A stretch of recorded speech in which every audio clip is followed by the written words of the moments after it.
La CPI, la Cour pénale internationale, a donc émis un mandat d'arrêt contre Vladimir Poutine pour sa responsabilité dans les crimes de guerre perpétrés en Ukraine et notamment dans le crime de guerre de déportation illégale d'enfants ukrainiens. Moscou a réagi immédiatement, dénonce une décision, je cite, insignifiante et dénuée de sens.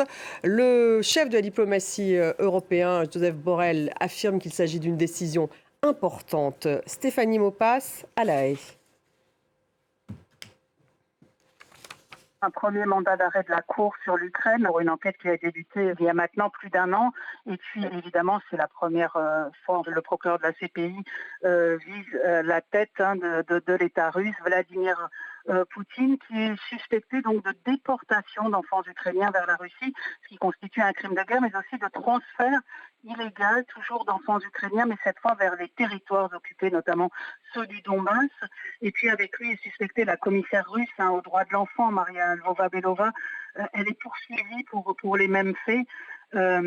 Alors il faut savoir que le contenu exact de ces mandats d'arrêt est toujours sous scellé, mais on sait que ces mandats portent sur des événements qui remontent au 24 février, depuis le début de l'invasion russe.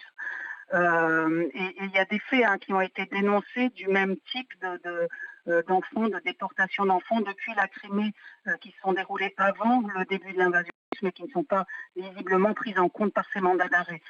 Vladimir Poutine est poursuivi en tant qu'auteur direct, mais aussi de co-auteur. La CPI a expliqué que si elle n'avait pas rendu public la délivrance des mandats d'arrêt, c'était dans l'espoir d'avoir un effet dissuasif. Donc il faudra voir. On sait qu'il y a déjà une réaction du Kremlin qui explique ne pas reconnaître la Cour pénale internationale. Pardon pour les petits problèmes de son. Gauthier Rubinski est avec nous. Bonsoir Gauthier. Est-ce que vous pouvez déjà revenir exactement sur ce mandat d'arrêt? Qu'est-ce que ça veut dire, la responsabilité dans des crimes de guerre et notamment dans le crime de guerre de déportation illégale d'enfants ukrainiens? Alors, là, on touche un point très important et c'est vrai qu'on n'en parle pas assez. D'abord, ce sont des enfants. Et quand on arrache des enfants, soit à leurs parents, soit à leur famille, quand les parents sont morts, qu'est-ce que c'est si ce n'est qu'un mépris profond de l'enfant? Mais ça, ils n'en ont cure parce que pour eux, ce sont des enfants ukrainiens. Et puis, il y a une deuxième chose et qui concerne non seulement Poutine, mais aussi Maria Lvova-Belova, qui est cette commissaire à l'enfance, qui a grimpé dans la carrière russe de la nomenclatura à une vitesse invraisemblable. C'est qu'au fond, ce qu'on fait de ces enfants, c'est une sorte d'acculturation.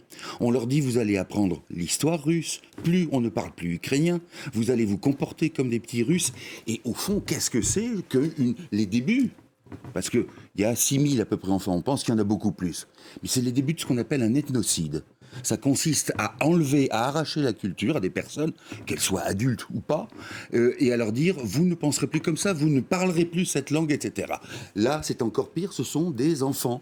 Et il y a quelque chose, là aussi, qui nous interpelle dans, j'allais dire, les réactions les plus élémentaires de ce qu'est l'être humain. Faire ça à un enfant, c'est un crime, évidemment, et ça va bien au-delà du crime de guerre, probablement. C'est quelque chose qui est de l'ordre, oui, de la barbarie, au même titre que ce à quoi on assiste à Izium ou au Boutcha, sur les viols, sur les meurtres, etc. Faire ça à un enfant, c'est quelque chose qui n'est pas admissible. Et là, on voit bien l'idée, c'est de dire, on va essayer de prendre un maximum d'enfants ukrainiens pour que, si nous gagnons, disent les Russes, il n'y ait pas un jour cette relève de classe, on peut dire parfois d'élite, de petits Ukrainiens qui deviendraient des leaders de l'Ukraine parce qu'ils seront acculturés ou déculturés. Alors Joseph Borrell, je le disais, dit que c'est une décision importante. Moscou dénonce une décision insignifiante. Qu'est-ce qu'elle implique ?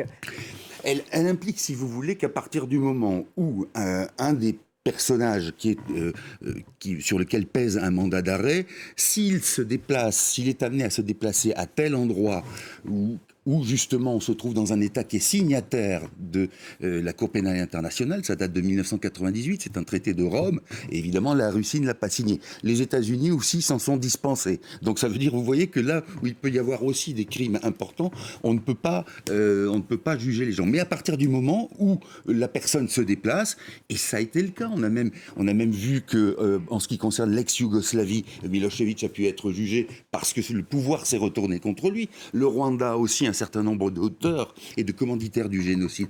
Donc ça, c'est important aussi pour l'opinion publique, c'est de dire, attention, quelle que soit la puissance d'un chef d'État, d'un potentat, d'un dictateur, peu importe, il y aura toujours un moment où il risquera d'être arrêté et jugé. Dernière chose, contrairement à ce qu'un dictateur impose à ses victimes, c'est-à-dire les tuer, ou alors justement leur arracher leurs racines, si Poutine est un jour condamné, ce qu'il risquera, c'est d'avoir une très belle cellule à Scheveningen à côté des Pays-Bas. Non, ça veut dire qu'il faudra créer un tribunal spécifique pour la Russie, et il ne risquera pas la mort, lui. Et pourquoi ?